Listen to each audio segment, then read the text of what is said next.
다음으로 넘어가도록 할게요. 자, 이제 배열에 대한 정체를 어느 정도 알았는데요. 자, 일단 그래도 여러분이 그 평소에 사용하던 방식 있잖아요. 그 상태로 그냥 생각하시면서 사용해도 큰 무리가 없어요. 그죠? 예를 들어서 지금 배열 ARR이라는 배열을 제가 만들었고요. 값을 3개 넣어놨죠. 그러면은 이렇게 0 하면은 첫 번째 거 선택이 된다라고 생각하시면 돼요. 그래서 이거 5번째 라인 배열을 선언하면 이런 식으로 3칸 생긴다고 생각하시면 돼요. 그죠? 자, 그래서 여기가 0번째, 여기가 1번째, 여기가 2번째.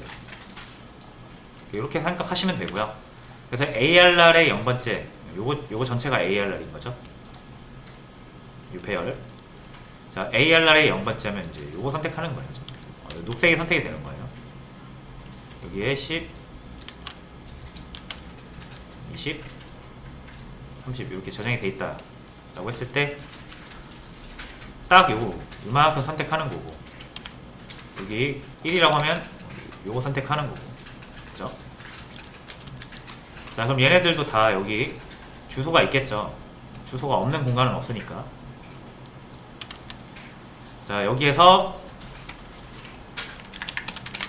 제가 스캔F를 이용해서 이제 여기 값을 넣을 겁니다. 자, 일단은 우리가 A라는 변수에다가 값을 넣는 거, 자, 스캔F 다 기억나시나요? 이렇게 쓴 다음에 숫자를 저장하고 싶으면 %d, 그죠? 그 다음에 이렇게 A의 주소를 넘겨야 된다는 거 기억하시죠? 자, 이렇게 저장을 했다라고 했을 때 이제 배열에다 저장을 하고 싶어요. 배열에다 한번 다 했던 건데 다시 한번 해보는 거예요. ARR에 0번째에 넣고 싶다. 자, 그럼 스캔F 똑같이 하시되 여기가 뭐가 가야 된다?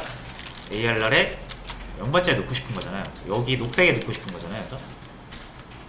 녹색에다 우리가 입력한 값을 넣고 싶은 건데 이렇게 하면 안 되겠죠. 그죠? 왜냐면 지금 이 녹색은 뭐예요? 하나의 공간을 의미하잖아요. 근데 뭐 넘겨야 된다? 주소값 넘겨야 되잖아요. 그죠? 자, 그럼 우리가 이 공간이 있으면 공간한테 주소를 물어볼 수 있다고 그랬죠.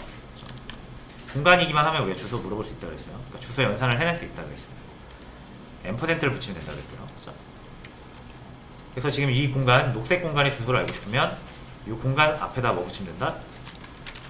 주소 연산자 붙이시면 주소가 나오는 거예요. 이 공간에. 그럼 여기 이 녹색 공간의 주소를 받아서 넘겼으니까 스캔F는 여기다 잘 저장해 주겠죠. 두 번째 저장할 때도 마찬가지예요. 1번째 선택하면 뭐가 나와요? 빨간색이 선택이 되는 거죠. 그래서 빨간색 공간 선택한 다음에 주소 달라고 하면 여기 주소가 나오겠죠. 자, 이런 식으로 주소를 얻어서 배열로 만든 3개의 공간을 각각 선택해서 줄 수가 있어요. 그럼 이제 입력받아서 각각 저장할 수 있겠죠. 자, 제가 처음에 아무것도 넣어놓지 않았습니다. 자, 그리고 이제 이거 배열 출력하는 거 다 아시잖아요. 그죠? 반복문으로 출력하는 거죠. 자, 일단 3개짜리니까 3으로 할게요.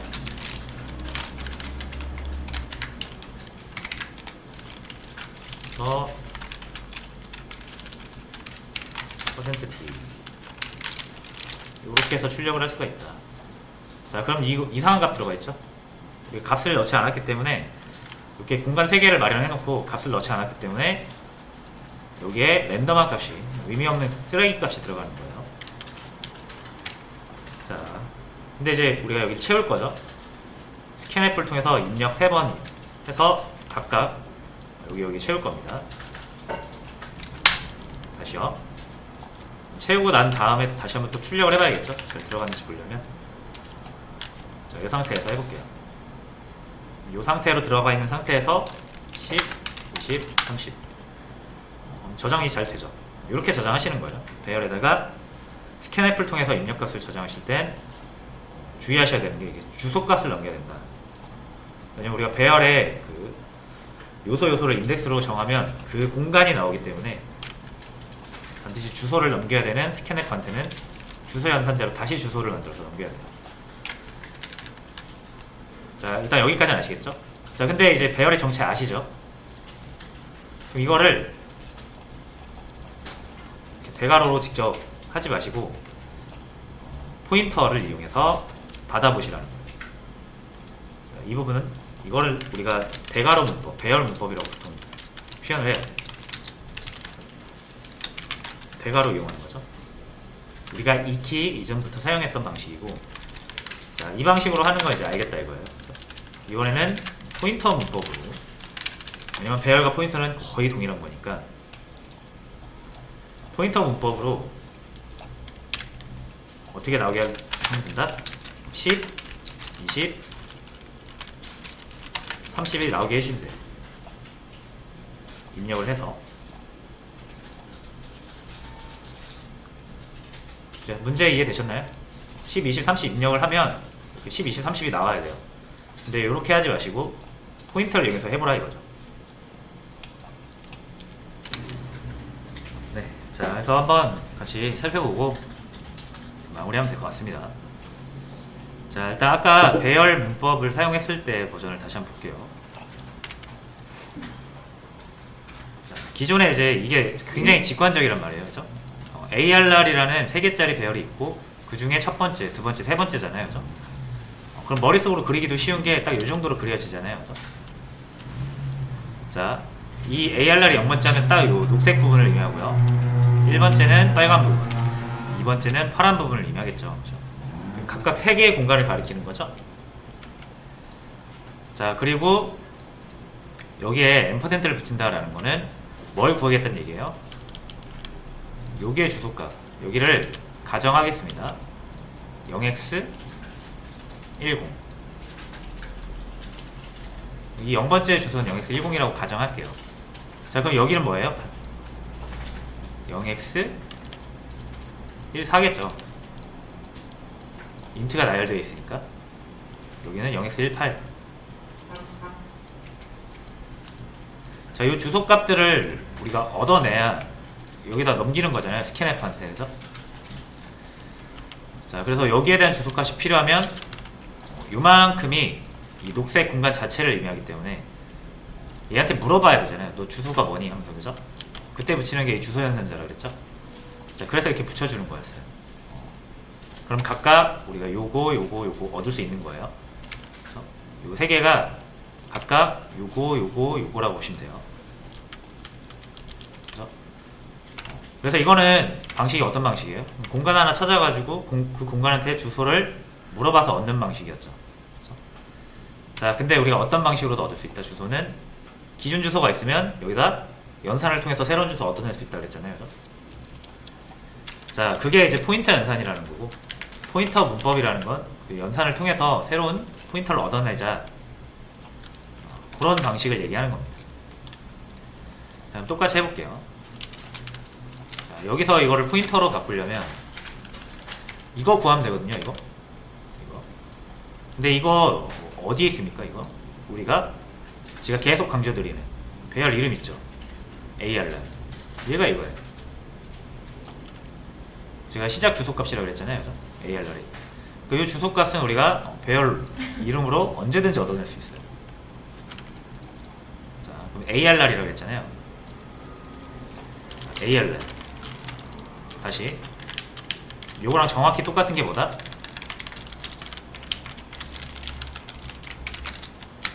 ARR. 그렇죠? 맞죠? ARR이 0번째 주소가 0x10이잖아요. 그죠? 당연히 근데 첫 번째니까 얘가 처음에 시작하겠죠.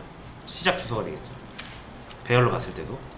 그래서 이 언제나 배열의 주소는 이렇게 외우시면 편해요. 첫 번째 원소의 주소랑 동일하다.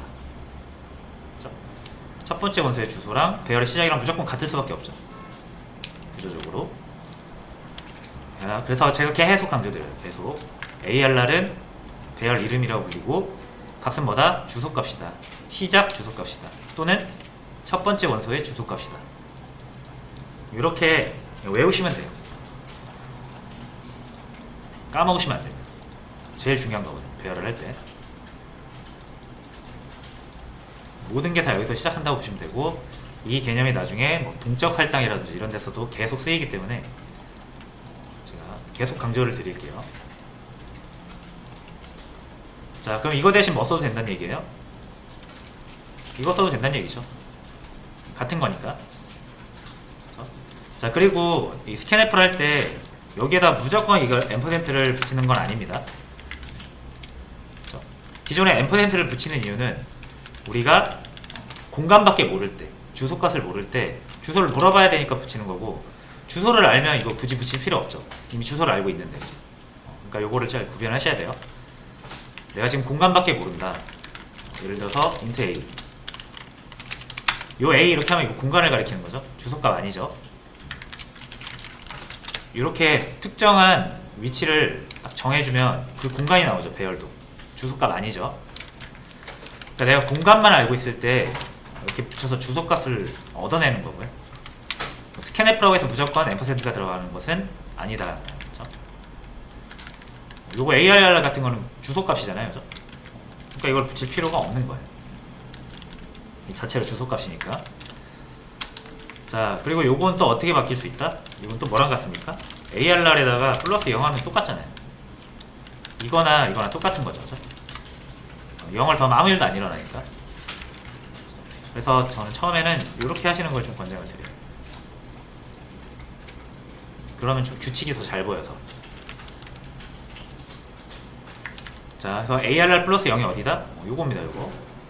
여기다 플러스 0 했으니까 아무 일도 안 일어나고 바로 요거를 가리키는 거예요. 자, 그 다음에 요거 찾아야 되죠. 요거. 자, 근데 이게 붙어 있잖아요. 4바이트씩. 배열이 이제 우리는 규칙을 알고 있어요. 무조건 같은 타입이 연속적으로 이루어져 있다는 걸 알고 있어요. 그럼 당연히 다음 거는 4바이트 이동하면 되죠. 그래서 다음 요 주소를 찾고 싶을 때는 이제 요거죠. 요거. 자, 여기에서 ARR의 1번째, 요건 뭐랑 같다? 이거랑 같은 거죠.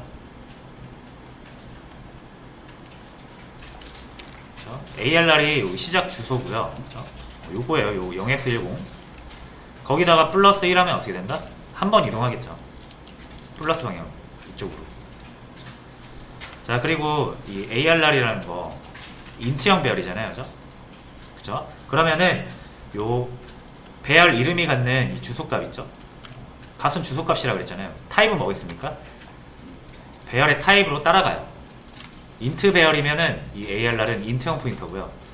만약 여러분 여기를 캐릭터라고 하면 캐릭터형 포인터가 되는 거예요.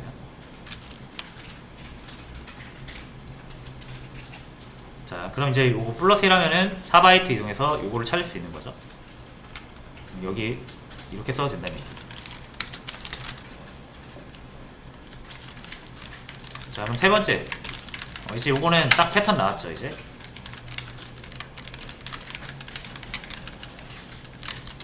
플러스 2 하면 요거 구해지는 거죠, 요거. 그렇죠? 여기서부터 두 번 이동했으니까.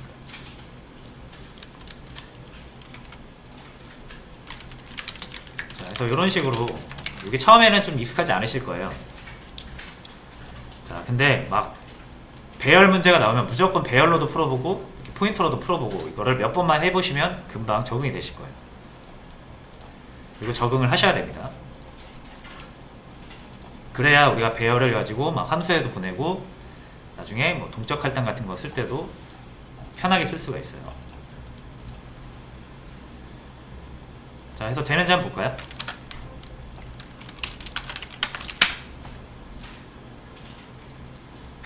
자, 요거 지워야겠죠?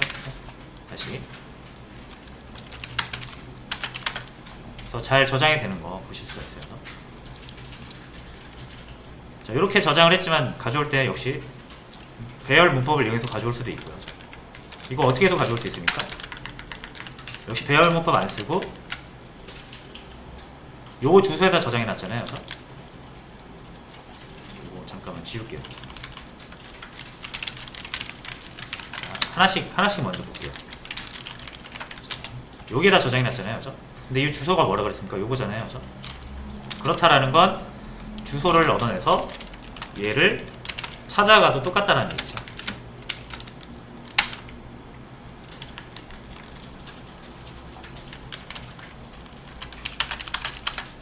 10은 나오죠, 그죠? 자, 두 번째. 요게 이 두 번째 주소잖아요, 그죠? 주소 알고 있으면 찾아가면은 그 공간이 딱 나오죠. 요렇게도 출력을 할 수가 있습니다.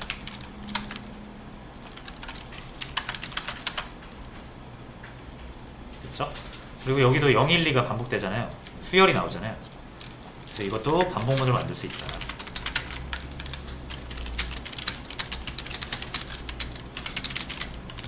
네, 0부터 2까지 만들어 주시고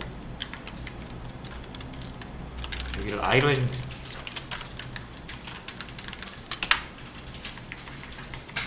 여기도 그러네요, 그죠? 여기도 반복문으로 만들 수 있다. 홈은 역시 0부터 2를 만들어 주시고 하나 가져와서 i로 해주시면 되는 거죠.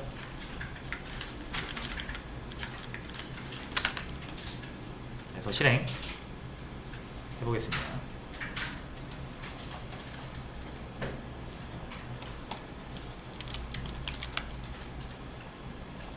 10, 20, 30 그래서 잘 나옵니다. 세 번 잘 입력받고 잘 나와요. 자, 그래서 오늘은 딱 이 정도로만 일단 알아두고 가시면 되겠습니다. 제일 중요한 거 뭐다? 배열이랑 포인터랑은 90% 거의 같다. 10% 정도 차이가 있긴 합니다. 그거는 이제 내일 같이 한번 살펴볼 거고요. 그래서 배열과 포인터는 거의 같은 거라고 보시면 되고요. 절대 까먹으시면 안 되는 거. 배열 이름, 시작 주소 값이다. 그러면 첫 번째 이렇게 표현을 해도 되고요. 주소 값이라는 걸 절대 잊으시면 안 돼요.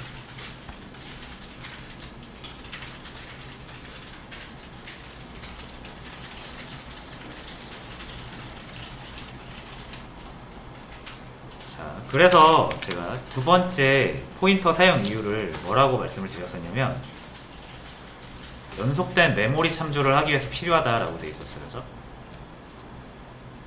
그 의미가 이제 뭔지 아시겠죠? 배열을 쓰려면 반드시 포인터를 쓸 수밖에 없어요. 그죠? 그래서 이 연속된 메모리 구조 자체를 우리가 배열이라고 이름을 붙인 거고요. 이거를 포인터 연산으로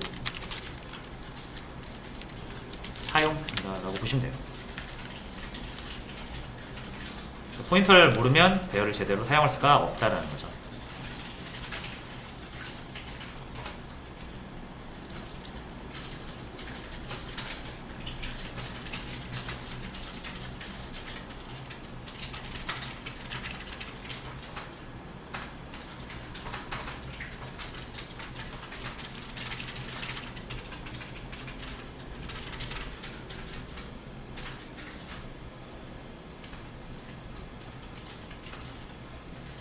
네, 그래서 이렇게 정리를 하시고요. 자, 이 문제 있잖아요. 제가 배열 문제 어제 다른 강사님 통해서 드린 거랑 오늘 고객에게 숫자 10개 입력받아서 다시 출력하는 거 있죠. 그거까지 해서 꼭 포인터 표현으로 다시 한번 풀어보시기 바랍니다. 배열 연습 문제 있죠. 요거랑 오늘 요거를 꼭 포인터 표현으로 대괄호 쓰지 마시고 표현을 해보시면 금방 무슨 말인지 아실 거예요. 느낌이 딱 오실 거예요. 그렇게 좀 채워놓고 가셔야 나중에 편하다.